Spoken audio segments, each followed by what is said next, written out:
Hello students, in the earlier classes, as you know, we were discussing about the factors affecting elasticity of demand. In today's class, we will continue those factors, the remaining factors. What were those factors? The first one is the postponement of use. अगर हम किसी good का use postpone कर सकते हैं, मतलब आज use नहीं करके हम फ्यूचर में उसे यूज़ कर सकते हैं, अगर ऐसा हम कर सकते हैं तो हमें प्राइस का फ़र्क पड़ेगा और हम वहाँ पे रिएक्शन अपना देंगे। इसका मतलब हम उसके लिए इलास्टिक होंगे। लेकिन अगर हम किसी गुड का यूज़ पोस्टपोन नहीं कर सकते, अगर इमीडिएट है यूज़ करना, तो फिर प्राइस का हमें फ़र्क नहीं पड़ेगा। अगर हमें कल ही कोई सामान अगर चाहिए, कोई गुड अगर चाहिए, तो उसकी प्राइस कुछ भी मिल रही हो, हमें वो खरीदना पड़ेगा। तो वहाँ पे हम रिएक्शन नहीं देते, इसका मतलब हम वहाँ हो जाते हैं इनइलास्टिक। तो ये हमने लिखा है, demand for those goods will be elastic whose use can be postpone. Next है टाइम पीरियड, सिमिलर है इसके कुछ।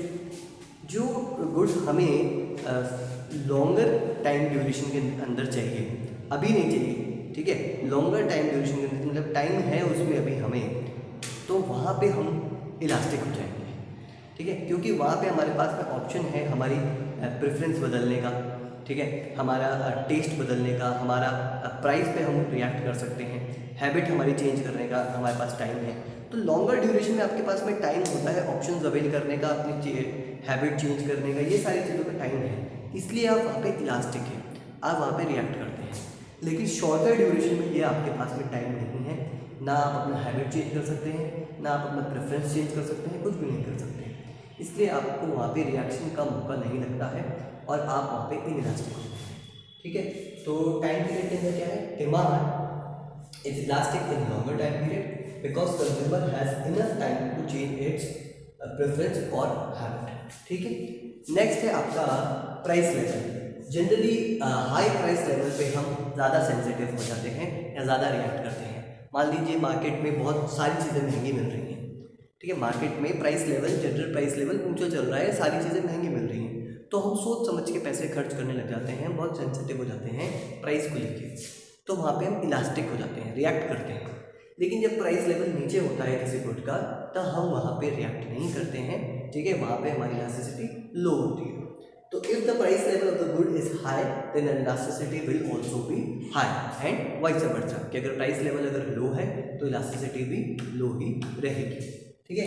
लास्ट है आपका मल्टीप्लिसिटी ऑफ यूजेस, कि अगर कोई गुड मल्टीपल यूजेस में आ रहा है, ठीक है, goods which can be put to different uses, ठीक है, जिसके बहुत सारे यूजेस हो सकते हैं, अगर ऐसा कोई गुड है तो उसकी इलास्टिसिटी हमेशा हाई रहती है। For example electricity heating, cooking, cooling, fuel, ठीक है, और अदर पर्पज लाइक चार्जिंग, इन सब चीज़ों में काम आता है। तो ये अगर इलेक्ट्रिसिटी की प्राइस अगर ज़्यादा होगी तो इन सब जगह हमारा प्राइस ज़्यादा लगेगी, तो हम रिएक्ट करेंगे और उसको इम्पॉर्टेंट यूज़ के लिए या रेस्ट्रिक्टेड यूज़ के लिए यूज़ करने लग जाएंगे। जो हमारा इंपॉर्टेंट यूज़ होगा वहीं रेस्ट्रिक्ट कर देंगे कि नहीं बाकी जगह यूज़ नहीं करना, ये बहुत कम यूज़ करना है। क्यों? क्योंकि वो इतनी सारी जगह यूज़ आ रहा है, लेकिन उसके मल्टीपल यूजेस अगर नहीं होंगे, सिंगल ही यूज़ होगा, ठीक है, तो हम ज़्यादा रिएक्ट नहीं कर पाएंगे। तो वो गुड जिसका मल्टीपल यूजेस होते हैं वहाँ हमारी इलास्टिसिटी हमेशा हाई होती है, ठीक है। एग्जाम्पल हमने ले लिया है इलेक्ट्रिसिटी। सो ये हमारे फैक्टर्स थे जिसको हमने कर लिया है, सारे फैक्टर जिससे हमारी इलास्टिसिटी डिपेंड होती है।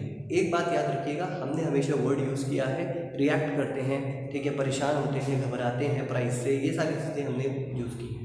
ये सब चीज़ें मैंने आपके लिए याद रखने के लिए यूज़ की हैं, ठीक है, कि जहाँ आप रिएक्ट कर रहे हैं, जहाँ आप परेशान हो रहे हैं, जहाँ आप प्राइस को देख के सोच रहे हैं, वहाँ आप इलास्टिक हैं, वहाँ आप अपना रिएक्शन दे रहे हैं, रिस्पॉन्स दे रहे हैं, और जहाँ आप ये सब नहीं कर रहे हैं, ठीक है, वहाँ आप इन इलास्टिक हैं।